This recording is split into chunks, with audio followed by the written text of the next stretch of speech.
Salut à tous, c'est Nat. Aujourd'hui on se retrouve pour une nouvelle vidéo. Ça faisait un petit moment que j'avais pas sorti de vidéo, à peu près 3 semaines, je vais vous expliquer pourquoi. En fait en ce moment je suis en train de focaliser à fond sur la nouvelle mise à jour de mon programme Ecom Master qui devrait arriver, si je dis pas de bêtises, début avril, et ça va être du très lourd.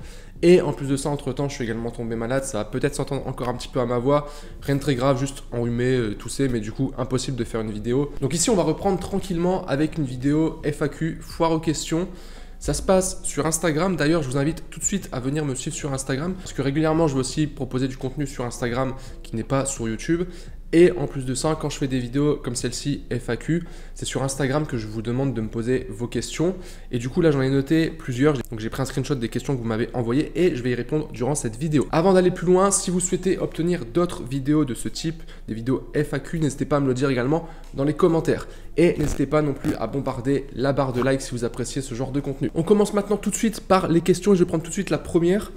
As-tu déjà eu des moments où tu es zéro productif? Comment faire pour passer à travers? Alors déjà, j'ai envie de dire, comme tout le monde, il y a forcément des moments où je suis productif et d'autres moments où je ne le suis pas. Pour m'aider, je me suis construit une sorte de routine. J'en ai fait une vidéo d'ailleurs sur ma chaîne YouTube. Elle est d'ailleurs très récente, c'est la vidéo juste avant celle-ci, donc vous pourrez aller la voir également. Mais oui, effectivement, il y a des moments où je ne suis pas productif. Comment faire pour passer à travers ce genre de moments? C'est simple, je vais faire totalement autre chose. Et ce qui fonctionne le mieux pour moi, c'est le sport. Ou au minimum, aller sortir dehors, marcher un peu, même si c'est juste 10-15 minutes, histoire de me vider un petit peu la tête. Ça marche très bien pour moi. Le fait de faire du sport, ça te donne également une énorme énergie. C'est-à-dire que, enfin, moi en tout cas, je fonctionne comme ça. Quand je fais du sport, à la fin, je suis ultra motivé parce que tu te donnes à fond. Tu te motives, tu es déterminé et ça joue en fait après dans toutes les autres sphères de ma vie et même au niveau business, ça me donne de la motivation supplémentaire et quand je rentre en général du sport, mon corps est fatigué, par contre mon cerveau il est bouillant et c'est là que j'arrive à mieux me remettre au travail juste après. Donc si aujourd'hui des fois il y a des moments où tu n'es pas productif, tu es devant ton ordinateur mais tu n'arrives pas à travailler, sors, fais autre chose. C'est à toi aussi de trouver qu'est-ce qui va te permettre de te motiver. Moi je sais que le sport ça marche très bien. Ça peut aussi juste prendre un petit moment de détente. Ça peut être faire une partie d'un jeu vidéo par exemple. Ça va être à toi de te connaître parce que par exemple tu vois le jeu vidéo, moi je le fais pas parce que si je pars dans une partie de jeu vidéo, ça va durer 3 heures. Et le but c'est pas non plus de procrastiner et de perdre 3 heures. Donc, si tu arrives à trouver une activité pendant 10-15 minutes qui te permet de faire autre chose, de te vider la tête, de te remotiver, tu peux le faire. Un truc qui a marché très bien au début pour moi, aujourd'hui un peu moins bien, c'est de regarder des vidéos de motivation. Des vidéos où des gens vont te motiver, vont te booster pour passer à l'action. Et ça, pareil, ça met un shot de motivation et ça peut te permettre aussi de repasser à l'action derrière. Deuxième question, quel était ton âge quand tu as commencé le business en ligne ? Alors, je me suis lancé en 2017, j'avais 23 ans, donc j'ai commencé le business en ligne en 2017 avec un business d'affiliation. À l'époque, je faisais beaucoup d'airsoft. C'est, vous voyez, les armes à feu, non, les répliques d'armes à feu qui tirent des billes en plastique, mais qui ressemblent vraiment à des armes. Un peu comme le paintball au final, c'est un peu le même délire, on se tire dessus, même si la philosophie derrière c'est pas exactement la même. Et bon bref, je faisais beaucoup de ça à l'époque. Et du coup j'avais lancé un blog en 2017 sur l'airsoft où je voulais mettre des liens d'affiliation. Je mettais même des liens d'AliExpress parce que AliExpress a un système d'affiliation. Mais j'avais gagné 0 € parce que j'avais pas les techniques, je savais pas référencer mon site, etc. Bref, donc c'est à ce moment-là que je me suis lancé. Et après fin 2017, c'est là que j'ai découvert le dropshipping et que j'ai commencé à me mettre dans le dropshipping. Donc j'avais 23 ans. Enfin j'avais 23 ans quand j'ai commencé. Après j'avais 24 ans quand j'ai commencé à avoir des résultats. Alors une question de Jordan, quelles sont les principales phases d'une boutique rentable? Quels sont les nichons les plus rentables? Les nichons, je crois qu'il a voulu écrire niche, mais je crois que son téléphone l'a trahi. Bon bah désolé de t'afficher Jordan. Je dirais pas ton nom, même s'il est affiché là. Et du coup, j'ai oublié la question du coup. Quelles sont les principales phases d'une boutique rentable? Alors, et les niches les plus rentables? Alors les niches les plus rentables, ça veut rien dire. Ça veut rien dire, dans toutes les niches tu peux être rentable en fait. Donc déjà ça, il n'y a pas de niche meilleure qu'une autre. Si tu veux choisir en termes de niche, regarde là où il y a des clients, là où il y a un besoin, là où il y a un marché. Après, tu as plein de possibilités et tu peux être rentable partout. Première étape, ça va être de trouver un produit ou des produits. Tu peux faire aussi une boutique de niche. Créer une offre autour de ton produit et également avoir un avantage compétitif. Cette partie, c'est la partie la plus importante et c'est la partie que vous négociez le plus. Si aujourd'hui, la plupart des dropshippers n'ont pas de résultats, et c'est un fait, je ne le sors pas comme ça de mon chapeau, il y a seulement un faible pourcentage qui réussit, eh bien, c'est à cause de cette partie-là. En général, vous allez tous vous focaliser sur « ouais, ma boutique Shopify, j'ai pas la bonne application », sur Facebook, « ouais, mais j'ai pas la bonne stratégie, là je fais CBO, mais c'est peut-être ABO qu'il faut faire, je mets 10 € par jour, mais c'est peut-être 20 € par jour, peut-être que c'est ça en fait qui fait que j'ai pas de résultats, etc. » Non. En général, vous vous trompez de combat. Le vrai travail, il se fait en amont, lors de la sélection du produit et de l'offre que vous avez créée autour de votre produit. Pourquoi? Parce qu'en tant qu'e-commerçant, votre rôle, c'est de faire du marketing. Vous n'êtes pas un technicien. Votre but, c'est pas de faire une boutique Shopify. Votre but, c'est pas de gérer des pubs Facebook. C'est important évidemment de savoir faire ça pour faire fonctionner sa boutique, mais point de départ, le point qui est crucial et qui va faire que vous allez réussir à vendre, ça va être le marketing autour de votre produit. Comment vous allez présenter votre produit, à qui vous allez vous adresser, quel angle marketing vous allez utiliser, que ce soit sur votre site, les arguments que vous allez mettre en avant, la manière dont vous allez présenter votre site, le contenu, les photos, les vidéos, etc. Également au niveau des publicités, comment vous allez travailler vos publicités, comment vous allez capter l'attention des gens que vous allez cibler, etc.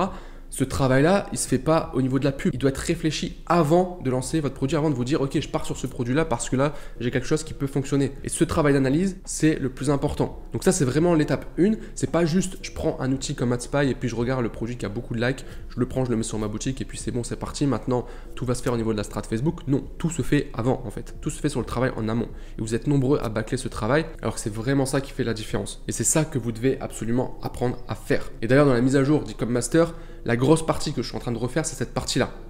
Évidemment, je mets à jour les modules sur Facebook, Google Ads, Snapchat, influenceurs, etc. Je vais même rajouter un module sur TikTok Ads. Mais cette partie en amont de marketing, de trouver un produit, de construire une véritable offre qui va permettre de convertir et qui fait que les gens vont acheter, ça, c'est ultra important. Donc ça, c'est la première étape. Tu définis une offre.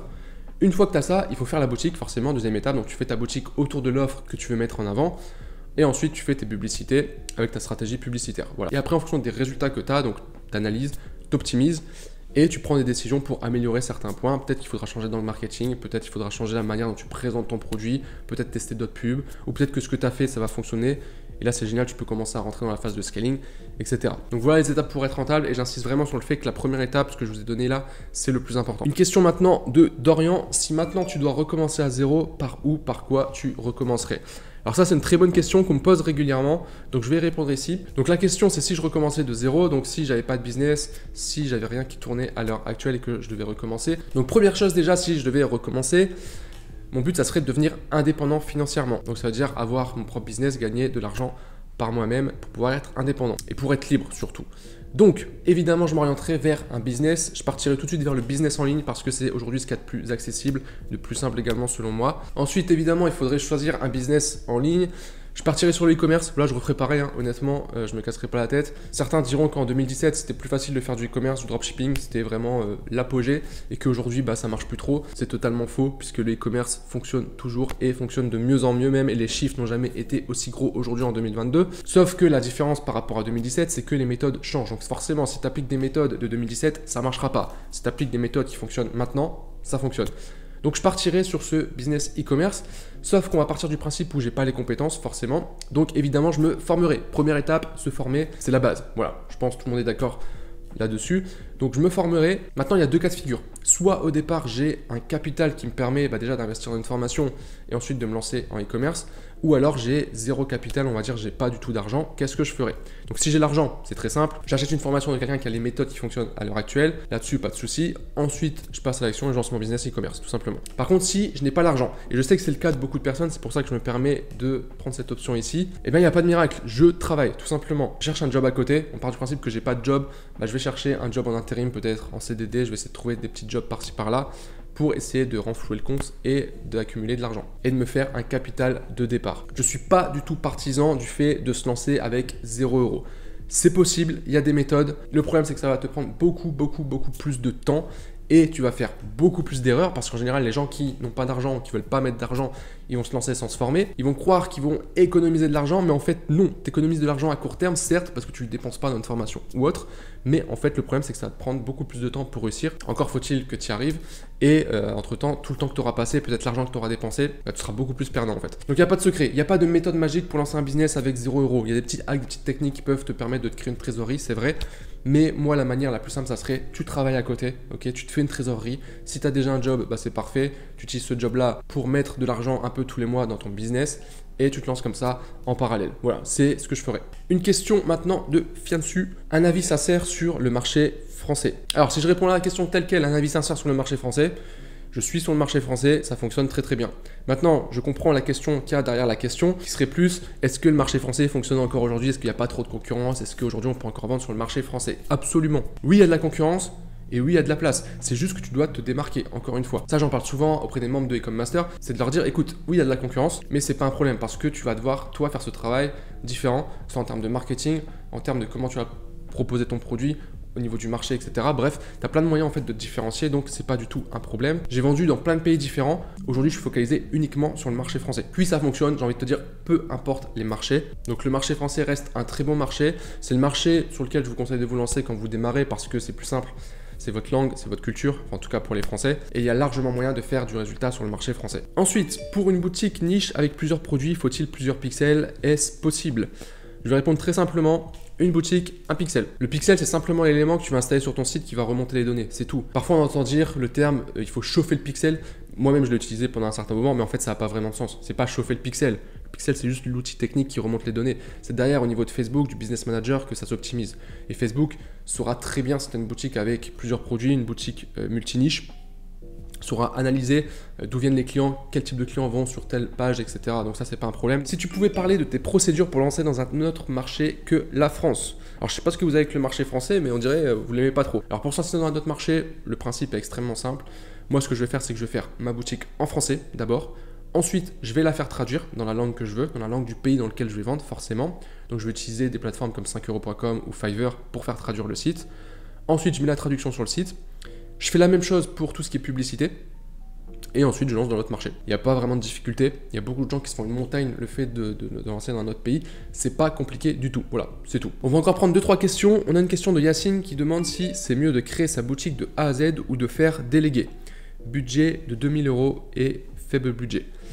Alors, est-ce que c'est mieux de créer sa boutique ou de faire déléguer? Moi, je pars du principe que si tu te lances dans le e-commerce, ça va dépendre de ton profil en fait, mais la plupart du temps, vous êtes débutant, vous voulez vous lancer pour gagner une liberté financière.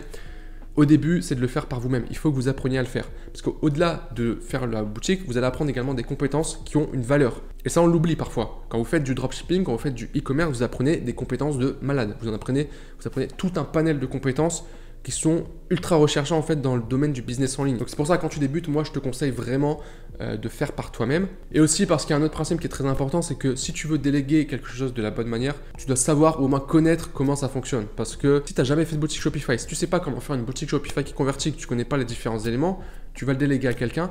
Comment tu pourras juger si son travail il est bon? Et quand tu vas faire de la publicité sur le site et que tu ne vas pas vendre, bah quand tu vas regarder le site, tu ne sauras pas quoi faire. Parce que tu ne sauras pas analyser ton site. Tu ne sauras pas dire, bah voilà, j'ai payé un site, mais je ne comprends pas, ça ne vend pas. Et tu seras bloqué parce que tu ne comprendras pas en fait ce qui a été fait sur le site.